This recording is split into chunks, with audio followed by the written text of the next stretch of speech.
अहानबदा social media site ओरिबा Facebook ता R K Somendro काइकुन थगलकपा अपडेट खर मैम स्पेशल कंटेंट में लखसरगा मैम थमजगे मणिपुर अइना ख्वाइदिगी पामजबा मदि फजबा कोइबा सतपदसु ख्वाइदिगी नुंगाइबा मफमदि उरखुल तमेंगलोंग कोथा खौपुम सिचपुर अमदि मोरेनी I can start my journey from tomorrow. Let's hope for the best. Haiwa wafam goloinana wafam asima ki Facebook account gi thagalakli amaromdana Facebook ta angomcha bimol akoijam na thagalakpu wafam khra sumyam la share tawjaramge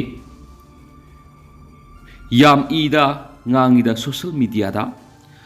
lainga ki wahan tok amadi lainga ki mathau thaudang masak khanglaba मियामगी मिहुत legislature करीनो मदुगी माथौ करीनो खांगलदी वांगांगदसु तौथोरकपा थबक थवोंगनसु मासानादुम ममी तागनी ओवरसाइट फंक्शन खांगलदी लैंगा की मरमदा मथक्ता वांगांग क्या हंगंगनी कनानाबु करी हंखिगे सही फारबसिदबो एटलीस्ट नुमै कापगी हायरगा बितो इसा इनाव शिरदी नुमै काप सत्कनी हाइखिबा अंगा मथौसिंगदु काप सलुसी अमुक्ता हौदना रेस मेगी तांग अहुम लाकले भारत की लाइंगांगना अमदी मलेम पुम्मना येंगबा मियेंग कोक्तरी अदुगी मथक्ता इमांगदा अंगम अथौना ngang haikibana kari kari lotsinki punamak sahi pharaba phawbada kari tawba ngamkhrage makhoi kharasu kari tawgani amadi tawri haiduna mi kharasu adum mathau tahon sida isa inauk sahaiba wafam social media site oriba Facebook ta oza bimol akoijam thagalakpa wafam khrasu mayamda share tawjari Makasa tharakpo oina Manipur police taki thadorakpo update khrasu mayamna thamjagi search operation movement of essential item and nakasaking gi update mayamna thamjari Hilamasum Valley district singda friends amasum vulnerable area singda security force singna search operation amasum area domination satakhri haidi hairiba sida gari singi free amasum set moment oina bigi damakta sensitive stress oiba jaga singda security convoy singna vulnerable location singda strict security measure lokhatle haidi national highway contractor amasum national highway ani mathangsina essential item sing vehicle mathangsina samaga contract manga amasum saniga yangai gatre magi movement insert tawre haidi loinana manipur gi khena ba jaga sing hil amasum valley gi district singda apunba naka checkpoint samaga kungani pan install tawre haidi loinana state asigi khena ba jaga singda violation tawba police na apunumi mising samaga taruk detain tokre hainasu pausna makhatana palakli atopa manipur police tagi thagalakpa update amana friends amasum vulnerable area state asigi hill amasum valley gi khena ba jaga singna search operation amasum area domination state force singna satakre haidi hairiba search operation asida bunker aduga security force singna bunker thugai bi yauna recover tawwa sukhulai khra amasum pojai khran destroy tawkhra nasu mathangsina palakli hairiba sida apunba operation sida saijang village jiribam district ki manungsana lairiba sida apunna bunker taragani thugai khre loinana single barrel nongmai taru aduga 12 bor cartridge samagani panama aduga 12 bor empty cartridge ama aduga walkie talkie radio mari loinana charger aduga bulletproof BP plate yauda bida taret amaga cartridge bell aninga amasum carry bag aninga hariba sajang bela jiribam district ki manungsana leiba sida fogat kiloinana bunker taragani thoina thugai khre haina su operation asida manipur police tagi update asina makhatana su palakli Makasa tharakpune thajininga iba pawkhra myamna thamjagi manipur angasi nungalamdai pung ahunga minute kunthra romda shilakiba akan manonglei nuksina mafam kya da yum kaya madi uwa kya khumdoktun ama ta thokre haidi thawal amasum imphal east ki mafam khrada hairiba thagoksing si thokre amaromdana nungjugi sang hena sukhibana imphal gi mafam kaya da ising sakham leitabadagi maukhulakpadagi isingna lambi kya thomjinba yauri haidi Med office tagi phangwa paw mana lakliba numit anisida akha arau yauna maya oirap kanba ꯅꯨꯡꯁꯤꯠ ꯌꯥꯎꯅ ꯅꯣꯡ ꯆꯨꯔꯕ ꯌꯥꯏ ꯍꯥꯏꯔꯤ ꯍꯥꯏꯅꯁꯨ ꯊꯥꯖꯅꯩ ꯑꯣꯏꯔꯤꯕ ꯄꯥꯎꯁꯤꯅ ꯃꯈꯥ ꯇꯥꯅ ꯄꯜꯂꯤ ꯂꯣꯏꯁꯤꯜꯂꯛꯄ ꯑꯣꯏꯅ ꯑꯇꯣꯞꯄ ꯃꯔꯨꯑꯣꯏꯕ ꯄꯥꯎ ꯑꯃꯅ ꯉꯔꯥꯡ ꯅꯨꯃꯤꯗꯥꯡꯒꯤ ꯆꯥꯎꯔꯥꯛꯅ ꯄꯨꯡ 9:30 ꯈꯔ ꯍꯦꯜꯂꯛꯄꯗ ꯏꯝꯐꯥꯜ ꯏꯁꯀꯤ ꯁꯕꯨꯡꯈꯣꯛ ꯈꯨꯅꯧꯗ ꯀꯨꯀꯤ ꯃꯤꯂꯤꯇꯦꯟꯁꯤꯡꯅ ꯅꯣꯡꯃꯩ ꯀꯥꯞꯁꯤꯜꯂꯛꯈ꯭ꯔꯦ ꯍꯥꯏꯗꯤ ꯈꯣꯊꯣꯛꯅꯈ꯭ꯔꯦ ꯍꯥꯏꯗꯤ ꯃꯌꯥꯝ ꯄꯨꯟꯅ ꯑꯅꯧꯕ ꯑꯞꯗꯦꯠ ꯉꯥꯏꯃꯤꯟꯅꯁꯤ ꯑꯍꯥꯟꯕꯗ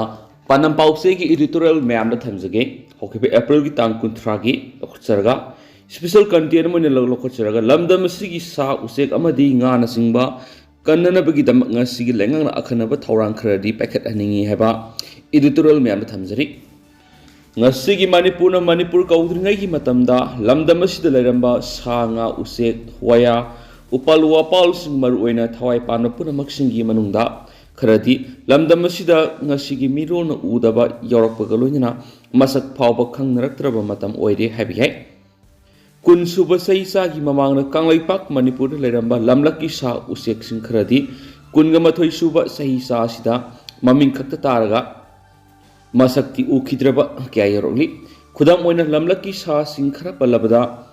ꯁꯥꯃꯨ ꯅꯣꯡꯁꯥ ꯑꯃꯗꯤ ꯀꯩꯖꯥꯎ ꯀꯩꯔꯦꯜ ꯄꯥꯟꯕ ꯌꯥꯏ ꯑꯗꯨꯕꯨ ꯀꯩꯖꯥꯎ ꯀꯩꯔꯦꯜ ꯈꯔ ꯃꯅꯤꯄꯨꯔꯒꯤ ꯆꯤꯡꯒꯤ ꯂꯝꯗ ꯃꯔꯨꯑꯣꯏꯅ ꯇꯃꯦꯡꯂꯣꯡ ꯗꯤꯁꯇ꯭ꯔꯤꯛꯀꯤ ꯃꯐꯝ ꯈꯔ ꯑꯃꯗꯤ ꯁꯦꯅꯥꯄꯇꯤ ꯗꯤꯁꯇ꯭ꯔꯤꯛꯅꯆꯤꯡꯕꯒꯤ ꯆꯤꯡꯒꯤ ꯃꯐꯝ ꯈꯔꯗ ꯌꯥꯝꯅ ꯇꯥꯡꯅ ꯎꯕ ꯐꯪꯕꯒꯤ ꯄꯥꯎꯁꯤꯡ ꯆꯍꯤ ꯈꯔꯒꯤ ꯃꯃꯥꯡꯗ ꯇꯥꯈꯤꯕꯗꯤ ꯂꯩꯔꯕꯁꯨ ꯃꯔꯥꯡ ꯀꯥꯏꯅ ꯂꯩꯇꯕꯒꯤ ꯃꯑꯣꯡꯗ ꯂꯩꯁꯤꯜꯂꯛꯂꯤ ꯍꯥꯏꯕ ꯌꯥꯏ ꯑꯗꯨꯒ ꯁꯥꯃꯨ ꯍꯥꯏꯕ ꯁꯥ ꯑꯁꯤꯗꯤ ꯇꯥꯏꯕꯪ ꯃꯤꯒ ꯂꯣꯏꯅꯕꯁꯨ ꯌꯥꯕ ꯑꯃꯔꯣꯝꯗ ꯂꯝꯂꯛꯇꯁꯨ ꯂꯝꯂꯛꯀꯤ ꯁꯥ ꯑꯣꯏꯅ ꯂꯩꯕ ꯁꯥ ꯃꯈꯜ ꯑꯁꯤꯃꯗꯤ ꯏꯁꯇꯦꯠ ꯑꯁꯤꯗ ꯁꯨꯛꯂꯩ ꯂꯩꯇꯕꯒꯤ ꯃꯑꯣꯡꯗ ꯂꯩꯔꯛꯂꯦ ꯍꯥꯏꯕꯁꯤ ꯉꯁꯤꯒꯤ ꯂꯝꯗꯝ ꯑꯁꯤꯒꯤ ꯃꯤꯌꯥꯝꯅ ꯈꯪꯅꯗꯨꯅ ꯂꯩꯔꯕꯅꯤ ꯁꯥꯃꯨ ꯍꯥꯏꯕ ꯁꯥ ꯑꯁꯤꯃꯛ ꯃꯅꯤꯄꯨꯔꯗ ꯃꯔꯥꯡ ꯀꯥꯏꯅ ꯂꯩꯔꯝꯕꯒꯤ ꯃꯑꯣꯡ ꯑꯣꯏꯗ꯭ꯔꯕꯁꯨ ꯁꯥ ꯑꯁꯤ ꯃꯅꯤꯄꯨꯔꯅ ꯏꯟꯗꯤꯌꯥꯗ ꯇꯤꯟꯗ꯭ꯔꯤꯉꯩꯒꯤ ꯃꯇꯝ ꯍꯥꯏꯕꯗꯤ ꯅꯤꯡꯊꯧ ꯄꯥꯟꯕ ꯅꯤꯡꯈꯥ ꯇꯝꯕ ꯂꯩꯄꯥꯛ ꯑꯃ ꯑꯣꯏꯔꯤꯉꯩꯗ ꯂꯩꯃ ꯅꯤꯡꯊꯧꯀꯣꯟꯅ ꯁꯤꯖꯤꯟꯅꯅꯕꯒꯤꯗꯃꯛ ꯁꯥꯃꯨ ꯂꯣꯏꯅꯔꯝꯕꯒꯤ ꯋꯥꯔꯤꯁꯤꯡ ꯃꯅꯤꯄꯨꯔꯒꯤ ꯄꯨꯋꯥꯔꯤꯗ ꯃꯌꯦꯛ ꯁꯦꯡꯅ ꯌꯥꯎꯗꯨꯅ ꯂꯩꯔꯤ ꯑꯃꯔꯣꯝꯗ ꯃꯅꯤꯄꯨꯔꯒꯤ ꯄꯨꯋꯥꯔꯤꯒ ꯁꯥꯒꯣꯟꯅꯅꯕ ꯋꯥꯔꯤꯁꯤꯡ ꯃꯔꯨꯑꯣꯏꯅ ꯃꯣꯏꯔꯥꯡ ꯀꯪꯂꯩꯔꯣꯜꯗ ꯁꯥꯃꯨ ꯈꯣꯡ ꯌꯦꯠꯄꯒꯤ ꯇꯥꯡꯀꯛꯀꯤ ꯋꯥꯔꯤꯁꯨ ꯂꯩꯔꯤ ꯑꯗꯨꯒ ꯂꯝꯗꯝ ꯑꯁꯤꯒꯤ ꯂꯟꯃꯤꯠꯂꯣꯜꯗ ꯁꯥꯃꯨꯒꯤ ꯃꯐꯝ ꯀꯟꯗꯨꯅ ꯂꯩꯕꯁꯤꯡꯒꯤ ꯃꯅꯨꯡꯗ ꯁꯥꯃꯨꯁꯪ ꯑꯃꯗꯤ ꯁꯥꯃꯨꯔꯧ ꯄꯟꯕ ꯌꯥꯏ ꯃꯁꯤꯅ ꯇꯥꯛꯂꯤꯕꯗꯤ ꯁꯥꯃꯨ ꯍꯥꯏꯕ ꯁꯥ ꯑꯁꯤ ꯏꯁꯇꯦꯠ ꯑꯁꯤꯒꯤ ꯉꯁꯤꯒꯤ ꯃꯤꯔꯣꯜꯅ ꯂꯝꯗꯝ ꯑꯁꯤꯗ ꯉꯁꯤꯗꯤ ꯃꯁꯛ ꯎꯕꯒꯤ ꯆꯥꯡ ꯍꯟꯊꯕꯅ ꯃꯔꯝ ꯑꯣꯏꯔꯒ ꯁꯥꯃꯨ ꯁꯨꯡꯂꯩ ꯂꯩꯇꯕꯒꯤ ꯃꯑꯣꯡ ꯑꯣꯏꯔꯕꯁꯨ ꯉꯁꯤꯗꯒꯤ ꯆꯍꯤ 200ꯒꯤ ꯃꯃꯥꯡꯗ ꯀꯪꯂꯩꯄꯥꯛꯇ ꯁꯥꯃꯨ ꯂꯩꯔꯝꯃꯤ ꯍꯥꯏꯕꯒꯤ ꯈꯨꯗꯝ ꯀꯌꯥꯃꯨꯛ ꯂꯩꯕꯒꯤ ꯃꯅꯨꯡꯗ ꯀꯥꯎꯕ꯭ꯔꯨ ꯂꯩꯁꯥ ꯑꯃꯗꯤ ꯃꯣꯏꯔꯥꯡ ꯁꯥ ꯍꯥꯏꯔꯤꯕ ꯁꯥꯃꯨ ꯑꯁꯤꯃꯛ ꯀꯪꯂꯩꯄꯥꯛꯀꯤ ꯄꯨꯋꯥꯔꯤꯒ ꯁꯥꯒꯣꯟꯅꯗꯨꯅ ꯂꯩꯔꯕ ꯃꯔꯝꯅ ꯂꯝꯗꯝ ꯑꯁꯤ ꯁꯥꯃꯨ ꯂꯩꯇꯕꯒꯤ ꯋꯥꯔꯤ ꯉꯁꯤꯗꯤ ꯆꯍꯤ ꯌꯥꯝꯗ꯭ꯔꯤ ꯍꯥꯏꯕ ꯌꯥꯏ ꯑꯗꯨꯒ ꯉꯁꯤꯗꯤ ꯃꯁꯛ ꯁꯛꯎ ꯎꯗ꯭ꯔꯕ ꯂꯝꯂꯛꯀꯤ ꯃꯃꯤꯡ ꯂꯩꯔꯕ ꯁꯥꯁꯤꯡꯒꯤ ꯃꯅꯨꯡꯗ ꯅꯣꯡꯁꯥ ꯍꯥꯏꯕ ꯁꯥ ꯑꯁꯤꯃꯗꯤ ꯃꯅꯤꯄꯨꯔꯗ ꯃꯁꯛ ꯎꯈꯤꯗꯕ ꯈꯔ ꯀꯨꯏꯔꯛꯄꯗꯒꯤ ꯂꯝꯗꯝ ꯑꯁꯤꯗ ꯁꯨꯛꯂꯩ ꯂꯩꯔꯝꯗꯕꯒꯤ ꯃꯑꯣꯡꯗ ꯂꯩꯔꯕꯁꯨ ꯁꯥ ꯃꯈꯜ ꯑꯁꯤꯃꯛ ꯀꯪꯂꯩꯄꯥꯛꯇ ꯂꯩꯔꯝꯕꯒꯤ ꯈꯨꯗꯝ ꯈꯔꯗꯪ ꯄꯜꯂꯕꯗ ꯃꯤꯇꯩꯒꯤ ꯂꯣꯜꯗ ꯅꯨꯡꯁꯥ ꯁꯥꯕꯥꯟ ꯍꯥꯏꯕ ꯋꯥꯍꯩ ꯑꯁꯤ ꯃꯤꯇꯩꯒꯤ ꯂꯥꯏꯑꯣꯏꯈ꯭ꯔꯕ ꯏꯄꯥ ꯏꯄꯨꯁꯤꯡ ꯀꯌꯥꯅ ꯃꯤꯑꯣꯏꯕꯒꯤ ꯑꯀꯟꯕꯒꯤ ꯑꯃꯗꯤ ꯐꯖꯕ ꯁꯕꯥꯜꯒꯤ ꯃꯇꯧ ꯎꯕꯗ ꯁꯤꯖꯤꯟꯅꯕ ꯋꯥꯍꯩ ꯑꯣꯏꯕꯒ ꯂꯣꯏꯅꯅ ꯁꯥ ꯃꯈꯜ ꯑꯁꯤ ꯄꯤꯛꯅ ꯈꯨꯃꯥꯡ ꯁꯣꯟꯗꯕ ꯅꯣꯡꯁꯥꯅꯤ ꯍꯥꯏꯕꯁꯤ ꯃꯤꯇꯩꯒꯤ ꯄꯨꯋꯥꯔꯤꯗ ꯌꯥꯎꯗꯨꯅ ꯉꯁꯤ ꯐꯥꯎꯕ ꯂꯩꯕꯅ ꯃꯔꯝ ꯑꯣꯏꯔꯒ ꯂꯝꯗꯝ ꯑꯁꯤꯒꯤ ꯐꯨꯔꯨꯞ ꯀꯥꯡꯂꯨꯞ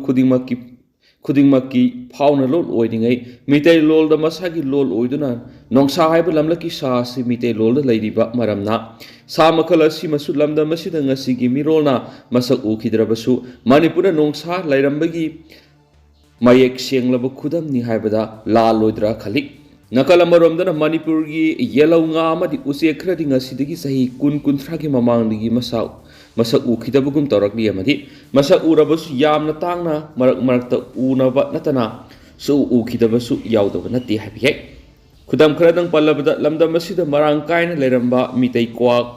ꯅꯣꯡꯒꯧꯕꯤ ꯆꯔꯣꯏ ꯁꯣꯏꯕꯣꯜ ꯆꯣꯉꯥ ꯃꯈꯜ ꯈꯔ ꯍꯥꯏꯕꯗꯤ ꯆꯣꯉꯥ ꯑꯉꯥꯡꯕꯤ ꯑꯃꯨꯕꯤ ꯑꯔꯪꯕꯤꯅꯆꯤꯡꯕ ꯄꯟꯕ ꯌꯥꯏ ꯑꯗꯨꯕꯨ ꯆꯔꯣꯏꯗꯤ ꯀꯔꯤꯒꯨꯝꯕꯗ ꯇꯥꯡꯅ ꯃꯁꯛ ꯎꯕ ꯌꯥꯎꯔꯕꯁꯨ ꯉꯁꯤꯒꯤ ꯂꯝꯗꯝ ꯑꯁꯤꯒꯤ ꯆꯍꯤ ꯅꯧꯔꯤꯕ ꯑꯉꯥꯡꯁꯤꯡꯅꯗꯤ ꯎꯗꯕꯗ ꯅꯠꯇꯅ ꯃꯃꯤꯡ ꯐꯥꯎꯕ ꯇꯥꯗꯕ ꯌꯥꯎꯔꯝꯕ ꯌꯥꯏ ꯑꯗꯨꯒ ꯁꯣꯏꯕꯣꯜ ꯍꯥꯏꯕ ꯎꯆꯦꯛ ꯑꯁꯤꯃꯗꯤ ꯃꯁꯛ ꯎꯈꯤꯗꯕ ꯂꯝꯗꯝ ꯑꯁꯤꯗ ꯀꯨꯏꯔꯦ ꯑꯃꯗꯤ ꯉꯁꯤꯒꯤ ꯑꯉꯥꯡꯁꯤꯡꯅꯗꯤ ꯃꯃꯤꯡ ꯐꯥꯎꯕ ꯇꯥꯅꯔꯝꯗꯕ ꯌꯥꯏ ꯈꯜꯂꯤ ꯅꯥꯀꯜ ꯑꯃꯔꯣꯝꯗ ꯂꯝꯗꯝ ꯑꯁꯤꯒꯤ ꯌꯦꯜꯍꯧ ꯉꯥ ꯈꯔ ꯃꯅꯤꯄꯨꯔꯗ ꯃꯁꯛ ꯎꯕꯒꯤ ꯆꯥꯡ ꯌꯥꯝꯅ ꯍꯟꯊꯈꯤꯕꯗꯒꯤ ꯉꯁꯤꯒꯤ ꯆꯍꯤ ꯅꯧꯔꯤꯕ ꯅꯍꯥꯔꯣꯜꯁꯤꯡꯅ ꯃꯃꯤꯡ ꯐꯥꯎꯕ ꯇꯥꯗꯕ ꯌꯥꯎꯕ ꯉꯥꯁꯤꯡꯒꯤ ꯃꯅꯨꯡꯗ ꯊꯔꯥꯛ ꯉꯥ ꯑꯁꯤꯁꯨ ꯑꯃꯅꯤ Maram aduna Manipur lengakna lamdam asigi sanga usek uyasing kannabagidamak umang wamang amadi paturel na singbasing kannanaba akhanaba thorang paket haningi haiba panampausigi editorial mayam thamjari atop paw madana laikhidraba bidya prem gi pifam thokpa s gracia gi sanpam pibiu haukiba mars taraga taret imphal east gi sinam khul mamang laikai thokiba terrorist na satharakhiba attack ta imung manung amasum amare kai kanana buhona badalai khidraba bidya personal l prem singa BDF number 09161338 ki damakta Manipur lenga ki mekedi bibham tokpa S Gracia gi senpam pi tokpiu loinana ma ki lehori ba imung manungda lenga ki sana ba thaba ama pibiu haina All Manipur BDF Welfare Association gi mekedi ki Manipur lenga ki maphamda haijarakli Serolasina hai laikhidraba BDF M Prem Singa si Imphal East ki commando de attest tawduna leibani nomina da duty loiraga masagi mayum sinam khulda hanba matamda khul adumakta terrorist singna attack satharakbada imung manung amadi marekai miyam kannana buhonabada punsi loikhibani haidinasu pau sida makhatana phongdorakli makha satharak poina kanglai paki mairagi editorial miyamna thamjake iraiba kannana ba thabak tawbuda phagani pungani haiduna kibadagi tuminna leirabra Mamang say English singani ka kungom dagi me uhum dagi hauna Manipura tholak liba kanglop aniki sathira ba lana si sahi ama pura farakle ado ba lana si luishina ba Manipur lenga amadi barat lenga anina lawpham thokpa thawdang adu lawbidana leiri Manipur miyamuna mai iklaba tha amada thangatuna khang amada thangatuna thambaga samana leiri habi Oidiba pipa masida maribak ningba maribak kidamakta thawaina pontha oigani haina lauramba mitai nung sasin kadai satkrabagi haiba wohang miyamna hangnaba horakle Manipur lairiba masing yamlaba civil society organization sing keku lotuna haibadi usi makul sangduna laibukum tawriba haujuk phawba maribak Manipur kanana balofom thokko thawdang lawba ngamdriba sikarigino Masi lengakna phagani pungani jail thajingani haibigi kibadagi tumina leirabra haibasi miyamgi wahang amoirakle Manipura thokiba tungan mi issue kyada civil society organization singna amatu oina laukiba thawdang adu hangana ningsingba yai madudi June 19 gi thawdokta miyamgi asauba ihau horakpadagi Manipur lengakti lairadana barat lengak phawba khangmang kiti without territorial limit haiba wapam adu Barat lengana kudak handoki athaubi taraga nipan ki thawaina pontha maraiba ki damakta katki adugumba June 19 da laukiba civil society organization singamadi ima oibi singi thawdang ado ngasi Manipur mai hauna salaba matamasida lauba ngamduna leiribasi karigino haibasini oiriba phiba masina aikoi Manipur gi mitei furup kanana su usitlaroi haibadi barat lengakna amadi Manipur lengakna sanniningba mawong sanaduna leiba ngani Manipur miyamna haibadi iraiba Manipur kanbiu Manipur thugaina bo honnarakpa haibasi barat thugaina bo honnabani haina lauduna Manipur thugaina bo honnariba narco terrorist singasi mathakta sabsaba thabak barat lenga amadi Manipur lenga anina paikhatpiu haibani adu sahi ama pharaba phaw barat lenga amadi Manipur lenga na kari stoba ngamdre Manipur miyamasi Manipur lenga amadi Kuki narco terrorist sinda sarena tawbaga manare haina lawba yabagi phibamda lakli Aikoigi apunba thawna lingjel kadai sakre isai gi ori yefanaba khanbaromda loina salakhibagum tawbadagi barat lenga amasu Manipur lenga na aikoi masilgi marakta divide and rule policy yamna line sanaba ngambadagi sahi ama pharba phawda kanglop anigi irangasi loisinba ngamdana Manipur miyambu open jail amada fajinunu thambagum thamlakbani habiye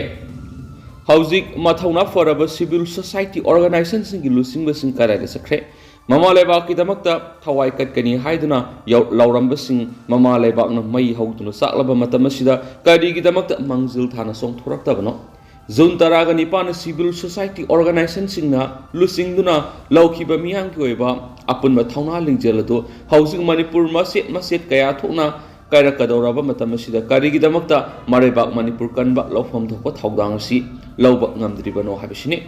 ponama asina takpadi